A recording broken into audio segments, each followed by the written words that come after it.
देखो बेटा, आज हम करेंगे state and prove the first characterisation theorem of fuzzy complement. इसकी स्टेटमेंट देखो क्या है। ये थ्योरम मोस्ट इंपॉर्टेंट है, इसको अच्छे से कर लेना, कोई डाउट आए अगर पूछ लेना। तो ये कहता है कि सी कोई भी फंक्शन है 0 to 1 से लेकर के 0 to 1 तक।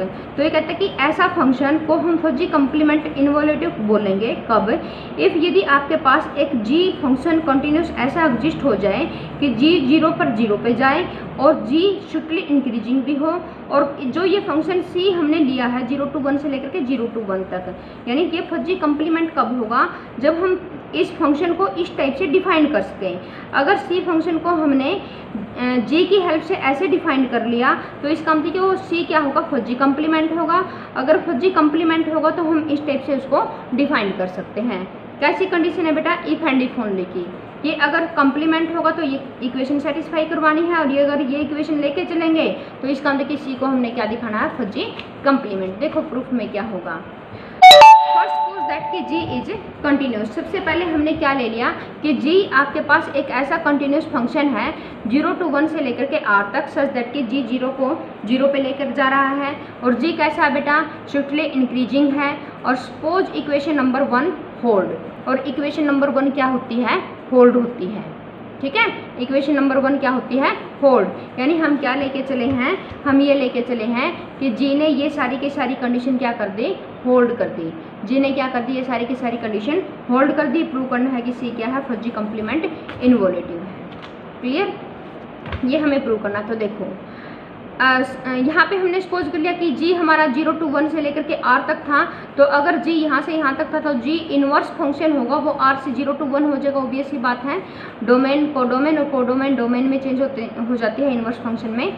सच दैट कि जी इनवर्स a को हमने डिफाइन कर लिया 0, जी इनवर्स a और 1। 0 कब, यदि हमारा a किस में बिलोंग करे, 0 से लेस देन हो। यदि a 0 से लेस देन होगा तो इसकी वैल्यू 0 ले ली। अगर 0 to 1 में बिलोंग करेगा, 0 to 1 में बिलोंग करेगा a, तो इसकी वैल्यू क्या ले ली, जी इनवर्स a ले ली। अगर a G1 से इन्फिनिटी तक में बिलोंग करेगा तो जी इनवर्स a की वैल्यू कितनी ले ली, 1 ले ली।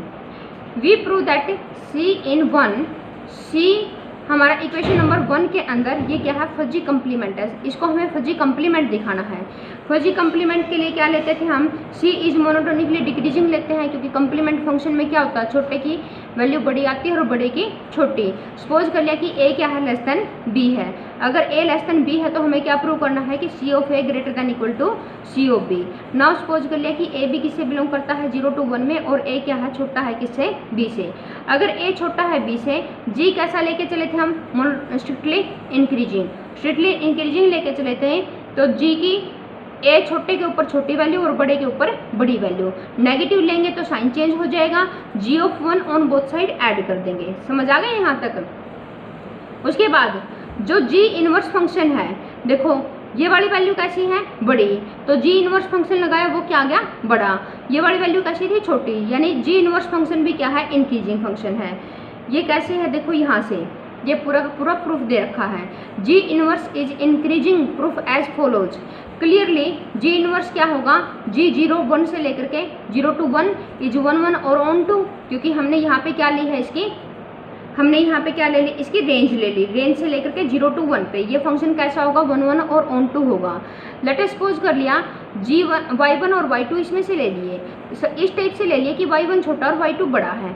बट y1 और y2 are of the form, यदि y1 y2 हमने g ऑफ दिस से लिए हैं तो ये किस फॉर्म के होंगे, g ऑफ x1 और g ऑफ x2 की फॉर्म के, जहाँ पे हमने सपोज किया g ऑफ x1 y1 के इक्वल और g ऑफ x2 y2 के इक्वल। अब y1 क्या था, छोटा था y2 से, तो इसका मतलब कि g ऑफ x1 भी लेस देन है किससे, g ऑफ x2 से। लेकिन g कैसा फंक्शन है, इंक्रीजिंग फंक्शन है, तो देयरफॉर x1 छोटा होगा ऑब्वियसली और x2 क्या होगा, बड़ा होगा, क्योंकि अगर बड़ा होता तो इसकी फंक्शनल वैल्यू भी क्या हो जाती, बड़ी हो जाती इंक्रीजिंग होने के कारण। अब यदि x1 लेस देन है x2 से, तो x1 क्या है बेटा, यहाँ से देखो g इनवर्स y1 और x2 क्या है, g इनवर्स y2। समझ आ गया। तो इसका मतलब क्या हुआ कि यदि y1 लेस देन है y2 से, ये लेके चले तो इसका मतलब कि g inverse y1 less than आया g इनवर्स y2 से, तो g इनवर्स भी क्या रहा, स्ट्रिक्टली इंक्रीजिंग रहा। यहाँ पे ये प्रूफ है। तो यहाँ पे इसी प्रूफ का हमने क्या किया, यूज किया। बड़े वाली वैल्यू के ऊपर g इनवर्स लगा तो बड़ी वैल्यू देगा, छोटे वाले के ऊपर g इनवर्स लगा तो छोटी वैल्यू देगा। और इसकी वैल्यू क्या आएगी, c ऑफ a, इसकी वैल्यू क्या आएगी, c of b। What is c? c is monotonically decreasing. Next we prove C is involutive. Next हमें क्या प्रूव करना है, ये इंक्रीजिंग डिक्रीजिंग तो प्रूव कर दिया, इनवोलेटिव प्रूव करना है। इनवोलेटिव के लिए क्या करते हैं हम, ए कोई भी पॉइंट लिया हमने 0 to 1 से, अगर हमने ए 0 to 1 से लिया, सी ऑफ ए लेके चलेंगे। सी ऑफ ए कैसे खुलेगा, देखो जी ऑफ 1 माइनस का जी ऑफ ए से, कैसे, इस डेफिनेशन से जो हम लेके चले हैं कि इसने फर्स्ट कंडीशन है जो वो फॉलो की है। तो सी ए कैसे खुलता है, G inverse ji of 1 G of A से। तो हमने यहाँ पे क्या किया, सी ऑफ ए की वैल्यू पुट कर दी, जी ऑफ ए माइनस का जी ऑफ 1 माइनस का जी ऑफ ए, इस वाले कंडीशन से। जी इनवर्स है, जी इनवर्स यहाँ पे G of 1 as it is, G of A की वैल्यू फिर से हमने रिप्लेस कर दी। जी ऑफ ए की वैल्यू कैसे रिप्लेस की, जी ऑफ हमने बाय फर्स्ट से फर्स्ट तो यही था, देखो बेटा यहाँ से, यहाँ पे सी ऑफ ए दोबारा देखो, यहाँ से कंपेयर करो इसको, यहाँ से मैं करवा रही हूँ आपको, यहाँ से देखो सी ऑफ ए कैसे खुलता है, G inverse ji of 1 G of A, यानी जो यहाँ पे ए है वही यहाँ पे ए आएगा। क्लियर? तो यहाँ पे देखो सी ऑफ ए की जगह पे अपने पास कितना है, सी ऑफ ए की जगह पे कितना है, सी ऑफ ए। तो जी इनवर्स जी ऑफ 1 और जी ऑफ ए आना था जहाँ पे, वहाँ पे क्या है, सी ऑफ ए। तो ये यहाँ पे सी ए आएगा, ठीक है। मैंने एक बार रिमूव कर दिया था, मुझे लगा कि जी ऑफ ए आएगा, लेकिन यहाँ पे ए की जगह पे क्या आएगा, सी ऑफ ए। बात क्लियर हुई इतनी? उसके बाद इस सी ए की दोबारा से वैल्यू रिप्लेस कर रखी है, वही फर्स्ट से ही सी ए की वैल्यू दोबारा से रिप्लेस कर रखी फर्स्ट से ही। समझ आ गया इतना? अब जी इनवर्स जी ऑफ 1 यहाँ पे अंदर ले जाओ, जी को अंदर लेके जाएंगे तो जी इनवर्स जी ऑफ 1 माइनस का जी ऑफ ए, इससे कैंसिल हो गया तो क्या बचेगा, जी ऑफ 1 बचा और यहाँ से जी ऑफ ए बचा। लेकिन जी ऑफ 1 माइनस का और ये प्लस का, ये तो कैंसिल हो गया। कैंसिल होने के बाद क्या बचा, जी इनवर्स जी ऑफ ए। तो जी inverse ji of a, inverse से इनवर्स कैंसिल, तो देयरफॉर ए बच गया। इसका मतलब क्या हुआ कि सी ऑफ ए हमने निकाला वो क्या आ गया, ए आ गया। तो इनवोल्यूटिव कंडीशन हो गई, मोनोटोनिकली डिक्रीजिंग हो गया, इनवोल्यूटिव हो गया। तो देयरफॉर ये कैसा हुआ, C is involutive monotonically decreasing, तो therefore C is continuous and C 0 की वैल्यू 1 होगी और सी 1 की वैल्यू क्या होगी, 0 होगी। इन सभी कंडीशन को फॉलो कर रहा है, तो इसका मतलब कि सी क्या है, फजी कंप्लीमेंट है।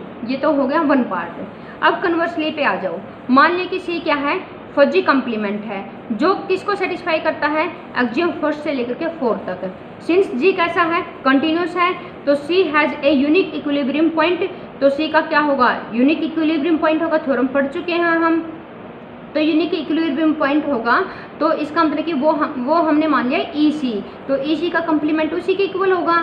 तो मान लिया कि एच हमने कोई भी फंक्शन ले लिया जो कहाँ से कहाँ तक, 0 to ई सी से लेकर के 0 to बी तक, be any function such that कि कंटिन्यूस है, ये स्ट्रिक्टली इंक्रीजिंग है, ये कोमा हटा लेना, स्ट्रिक्टली इंक्रीजिंग है, ये बाइजेक्टिव है, और 0 की वैल्यू 0 पे जाती है और ई सी की वैल्यू बी पे जाती है, for any fix positive real number b. Clear हुआ? एच हमने इस कंडीशन को फॉलो करने वाला फंक्शन सपोज किया है और कुछ भी नहीं, अपनी तरफ से ये सारी चीज़ें। अब उसके बाद जी भी हमने डिफाइन कर लिया 0 to 1 इंटरवल से आर तक, और जी फंक्शन हमने कैसा डिफाइन किया कि जी ऑफ ए की वैल्यू एच ऑफ ए के इक्वल आए, कब, यदि ए बिलोंग करता है 0 से लेकर के ई सी तक। अगर ई सी से लेकर के 1 तक ए बिलोंग करता है तब वैल्यू कितनी आए, 2b माइनस का एच ऑफ सी ए के इक्वल। समझ आ गया? ये भी हमने डिफाइन किया है, ये भी हमने डिफाइन किया। यहाँ तक हमारे पास ऐसा कुछ नहीं था, हमने अपनी तरफ से डिफाइन किए हैं ये, क्योंकि हमें तो फंक्शन जी एग्जिस्ट करवाना है। एग्जिस्ट करवाना तो हमें ऐसा फंक्शन चाहिए जो गिवन कंडीशन को फॉलो कर रहा हो, तो हमने ऐसे हमने इसको डिफाइन कर लिया। ठीक है, यहाँ से ये लर्निंग पॉइंट रहेंगे। ऑब्वियसली जी ऑफ 0 की वैल्यू एच ऑफ 0 के इक्वल। अब एच ऑफ 0 की वैल्यू 0 के इक्वल, तो जी ऑफ 0 की वैल्यू कितनी हुई, 0। Since H is continuous, H continuous function है, तो देयरफॉर जी भी कैसा रहा, कंटिन्यूस रहा। और कंटिन्यूस एच क्या है, मोनोटोन स्ट्रिक्टली इंक्रीजिंग है, तो देयरफॉर जी भी क्या रहा, स्ट्रिक्टली इंक्रीजिंग रहा। समझ आ गया। उसके बाद देखो, it is easy to show that the pseudo inverse G inverse of A हमने ऐसे डिफाइंड कर लिया, ठीक है, कि इसका इनवर्स है वो फंक्शन कैसे डिफाइंड है कि g inverse a equal to 0 होगा जब ए 0 से लेस देन होगा, अगर ए 0 टू बी में होगा तो एच इनवर्स है, अगर बी टू 2b होगा तो ऐसा, और ए यदि 2b से भी क्रॉस करेगा तो वैल्यू कितनी लेगा, 1 लेगा। We now show that g is satisfy first. अब हम ये शो करेंगे कि जो ये वाला जी फंक्शन है वो फर्स्ट इक्वेशन को क्या करता है, फॉलो करता है। यहाँ पे केस होंगे, केस कैसे होंगे, लेट्स सपोज कर ले कि ए 0 to 1 में बिलोंग करता है, लेकिन इसी के दो हिस्से हैं, इसी का लेफ्ट में और इसी का राइट में। एक बार इसी का लेफ्ट में यानी 0 to इसी में चलते हैं, ए यदि 0 to इसी में बिलोंग करता है तो क्या होगा, G inverse ji of 1 G of A लेके चलें तो जी inverse ji of 1 H G of A किसके इक्वल होगा, एच ऑफ ए के इक्वल। क्यों होगा, देखो ध्यान से, ए यहाँ पे 0 to इसी बिलोंग करता है, ठीक है, बाय डेफिनेशन के अकॉर्डिंग देखो 0 to इसी अगर ए बिलोंग करता है तो जी ए की वैल्यू किसके इक्वल है बेटा, एच ए के इक्वल। तो इसका मतलब कि जो ये जी ए था इसकी जगह पे हमने क्या यूज कर लिया, एच ऑफ ए। अब जी ऑफ 1 की वैल्यू कितनी है, यहाँ पे जी ऑफ 1 की वैल्यू कितनी है, देखो यहाँ से देखो, यहाँ पे देखो जी ऑफ 1 यहाँ पे बिलोंग कर रहा है ना, तो ये फंक्शन उठाएंगे तो 2p माइनस का एच सी ऑफ 1 की वैल्यू होती है 0, सी ऑफ कम्प्लीमेंट ऑफ 1 की वैल्यू होती है 0, तो एच ऑफ 0 की वैल्यू होती है 0, तो एच ऑफ 0 की वैल्यू देखो यहाँ से 0, तो एच 0 सी ऑफ ए